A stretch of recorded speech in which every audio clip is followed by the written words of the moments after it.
Assalamualaikum warahmatullahi wabarakatuh. Pada kesempatan kali ini, kami akan menjelaskan mengenai usaha bayangan cireng Nusantara pada mata kuliah Studi Kelayakan Bisnis yang diampu oleh Ibu Desi Sandia, Sarjana Ekonomi Magister Manajemen.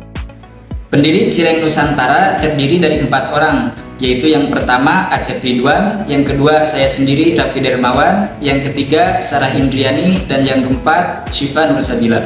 Adapun materi yang akan dibahas yaitu yang pertama profil usaha, yang kedua alasan memilih usaha, yang ketiga lokasi usaha, yang keempat varian rasa, yang kelima aspek studi kelayakan bisnis, yang keenam aspek finansial, dan yang terakhir yaitu kesimpulan. Yang pertama yaitu materi mengenai profil usaha Cireng Nusantara. Cireng Nusantara ini adalah sebuah usaha yang bergerak di bidang makanan tradisional. Usaha ini berdiri pada tanggal 10 November 2024 di Bale Endah oleh 4 orang pendiri dan berstatus sebagai mahasiswa prodi manajemen di Universitas Salih Al-Aitam. Dalam usaha ini kami memproduksi cireng dengan berbagai varian rasa dan kami menjual cireng Nusantara ini di sekitar lingkungan kampus Universitas Salih Al-Aitam. Selanjutnya, visi dan misi usaha Cireng Nusantara. Untuk visinya yaitu menjadi usaha cireng yang inovatif dengan cita rasa Nusantara yang berkualitas. Dan untuk misinya yang pertama menghadirkan cireng dengan kualitas terbaik, mengembangkan varian rasa cireng khas Nusantara, dan menjadi produk cireng yang higienis. Alasan kenapa kita memilih usaha Cireng Nusantara karena yang pertama, cireng merupakan makanan tradisional yang populer. Yang kedua, modal awal yang relatif terjangkau, bahan baku mudah didapat seperti di pasar juga ada, di swalayan, di minimarket, dan tempat yang lainnya. Selanjutnya, proses pembuatan sederhana, potensi pengembangan varian rasa yang bervarian, permintaan pasar yang tinggi untuk jajanan tradisional. Lokasi usaha Cireng Nusantara, nah ada di mana sih? Nah ini tempatnya ada di sini ya. Nah jadi kita itu berjualan di sekitar area kampus Universitas Al-Aitam atau lebih tepatnya sering disebut kampus Unisal. Selanjutnya ada varian rasa Cireng Nusantara. Nah kita itu memproduksi cireng ada 3 varian rasa, yaitu yang pertama cireng rasa ayam suwir pedas, yang kedua rasa bakso, yang ketiga rasa keju. Nah untuk harganya kalau satuan itu 1.000, kalau kita ngambil paketan harganya 10.000, isinya 11. Selanjutnya ada aspek studi kelayakan bisnis dalam usaha Cireng Nusantara. Pertama ada legalitas. Legalitas dalam usaha Cireng Nusantara ini telah mendapatkan izin dari masyarakat setempat dan sudah memiliki SIUP atau Surat Izin Usaha Perdagangan dan sudah memiliki hak paten nama usaha. Sehingga dengan persyaratan legalitas yang lengkap, maka berdasarkan kami bahwa perusahaan Cireng Nusantara ini sudah layak untuk dijalankan karena sudah memiliki SIUP atau Surat Izin Usaha Perdagangan. Selanjutnya ada aspek pasar dan pemasaran. Kami di sini dalam menjual Cireng Nusantara ini menggunakan 2 hal. Pertama ada strategi STP dan program pemasaran. Untuk strategi STP, pertama ada segmentasi. Dalam segi segmentasi, kami di sini membagi pasar ke dalam beberapa poin. Pertama ada usia. Untuk usia dari penjualan Cireng Nusantara ini antara usia anak kecil sampai dengan dewasa atau bahkan lansia. Yang kedua untuk jenis laki-laki dan perempuan. Kenapa kayak gitu? Karena dari mulai anak-anak sampai lansia juga pasti kebanyakan suka dengan makanan tradisional seperti Cireng Nusantara. Yang kedua ada aspek targeting. Targeting ini target untuk penjualan Cireng Nusantara ini dari mulai TK, SD, SMP, SMK, dan mahasiswa-mahasiswi Universitas Salih Al-Aitam. Untuk positioningnya, kami di sini dalam Cireng Nusantara ini menggunakan promosi dari berbagai media sosial seperti WhatsApp, Instagram, dan juga secara offline lainnya. Untuk program pemasarannya, kami menggunakan 3 hal. Pertama ada pelayanan, kedua penetapan harga, ketiga promosi produk Cireng Nusantara. Pertama pelayanan. Kami sebagai pertama pelayanan.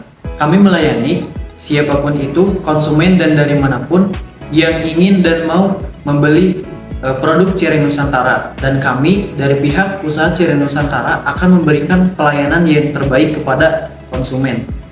Yang kedua ada penetapan harga. Dari segi penetapan harga, kami sebagai pihak usaha Cireng Nusantara akan menetapkan harga Cireng Nusantara ini berdasarkan kebanyakan UMKM lain menetapkan harga dari mulai untuk harga satuannya 1.000 dan untuk harga per paketnya sekitar 10.000 dengan isi cireng 11. Untuk promosinya, kami melakukan promosi Cireng Nusantara ini dari berbagai sosial media seperti WhatsApp dan Instagram, dan untuk promosi secara offline-nya kami menggunakan stand dan promosi secara langsung ketika ketemu.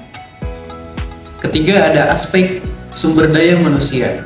Usaha Cireng Nusantara ini membutuhkan kurang lebih karyawan yang terdiri dari 4 orang yang tugasnya dibagi-bagi. Pertama untuk produksi, untuk promosi, untuk menggoreng dan menjual Cireng Nusantara. Untuk aspek SKB dari Cireng Nusantara ini ada teknik dan juga teknologi. Jadi Cireng Nusantara ini baru didukung oleh dana Grab dan juga Oppo. Nah, oleh karena itu sekira 30% penjualan dari e-commerce dan 70% penjualan dari offline.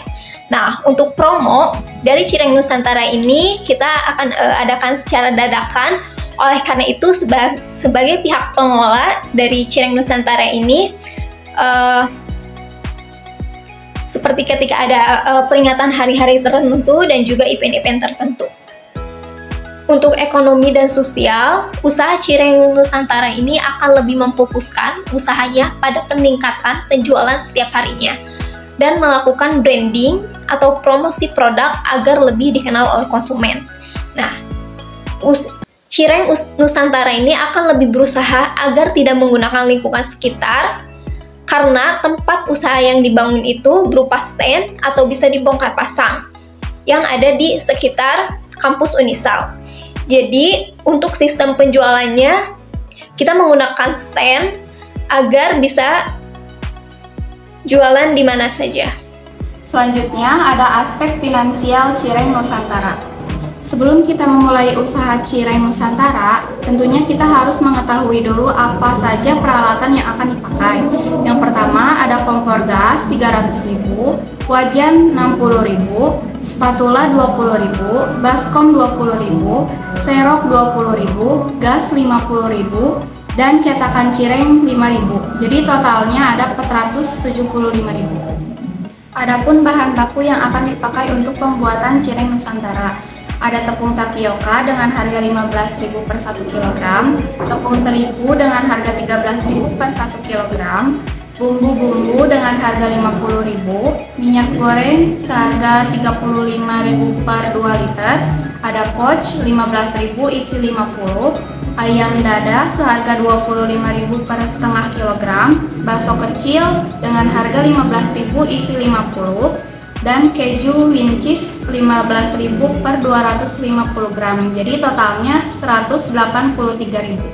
Kesimpulannya, usaha Cireng Nusantara adalah usaha yang bergerak di bidang makanan tradisional atau kuliner yang didirikan oleh 4 orang mahasiswa Unisal. Usaha Cireng Nusantara memiliki prospek yang menjanjikan dengan modal awal yang relatif terjangkau, potensi keuntungan yang baik, pangsa pasar yang luas, diferensiasi produk melalui varian rasa Nusantara, peluang pengembangan usaha yang besar, proses produksi yang tidak rumit, dan bahan baku yang mudah didapat. Untuk kesuksesan usaha Cireng Nusantara secara berkelanjutan, maka harus melakukan konsistensi kualitas produk, pelayanan yang baik, promosi yang efektif, manajemen keuangan yang baik, dan inovasi produk berkelanjutan. Sekian yang dapat kami sampaikan mengenai usaha bayangan Cireng Nusantara. Wassalamualaikum warahmatullahi wabarakatuh.